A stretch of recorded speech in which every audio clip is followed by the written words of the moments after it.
Hi, I'm Andy. And I'm Nettie. Welcome to the Hollow Project. We've always had a strong interest in environmental conservation, and last year I started looking more closely at our property. Like much of the mid-north coast, it's young bushland, cleared less than 60 years ago.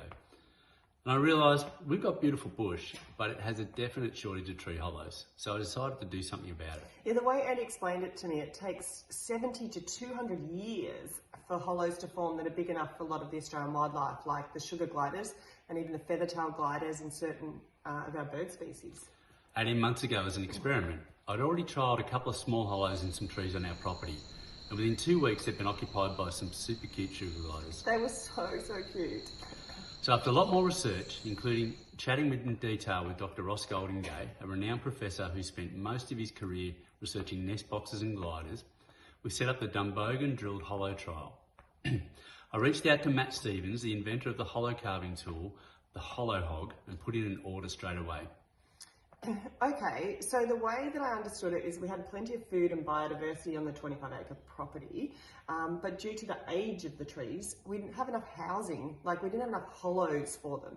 So Andy, with his architect hat and his builder's hat on, and the conservation hat, he wears lots of hats, he was going to create a trial. So he was going to select 70 trees, and then of those 70 trees, he's going to drill 40 hollows into them that were suitable for the wildlife we were attracting.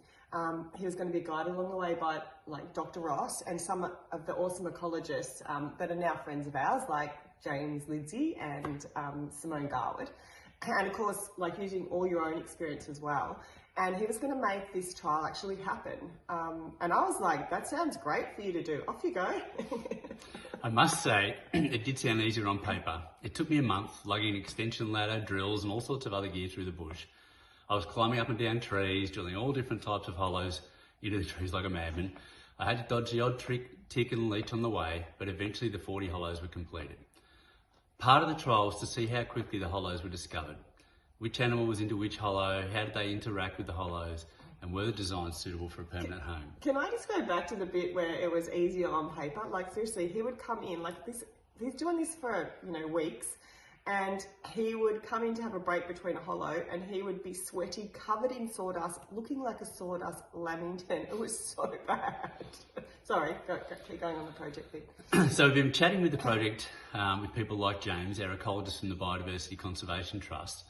We've been working with them as a conservation landholder for over 7 years now. After some lengthy discussions, the BCT came to the party and generously offered us cameras to monitor the 3 hollows. Thank you. I put a plug in the entrance of each hollow just after they'd been drilled, so once we received the cameras, I roped in my son Will and we went bush bashing again. We installed a mount on each tree, set surveillance cameras in place, then unplugged the hollows ready for action. And now, lucky for me, I had 2 people coming back in, all sweaty. Obviously not the sawdust this time, but they were giving me a tick and leech update, and I think Will won, or does that mean he lost? Didn't he? Yeah, he lost. Anyway, so we had the cameras up and Andy unplugged the hollows, and then I took him on a 2-week holiday because he was exhausted. He needed a break. And then when we returned, Andy grabbed the ladder, trudged through the bush again, went to each camera and exchanged the SD card with a new one, and then we had the data come back. So we bought all these SD cards, these jars of SD cards back to me, and we put the first one in expecting a few photos, right?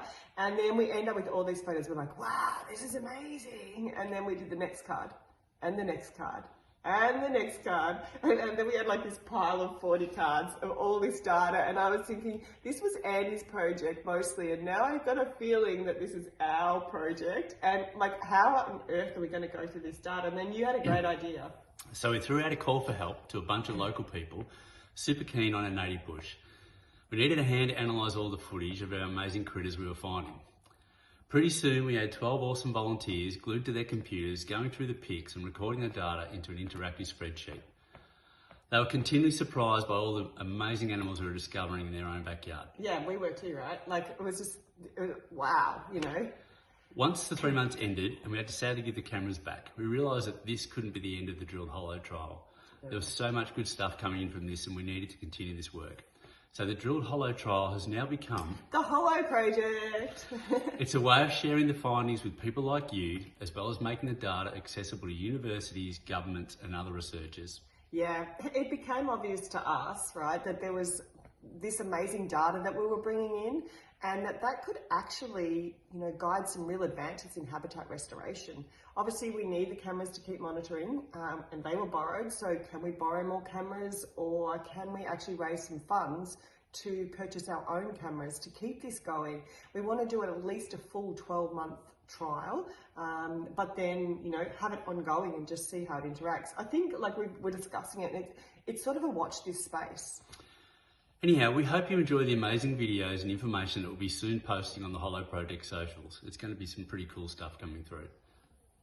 Thank you for listening to our story. Thank you. Bye.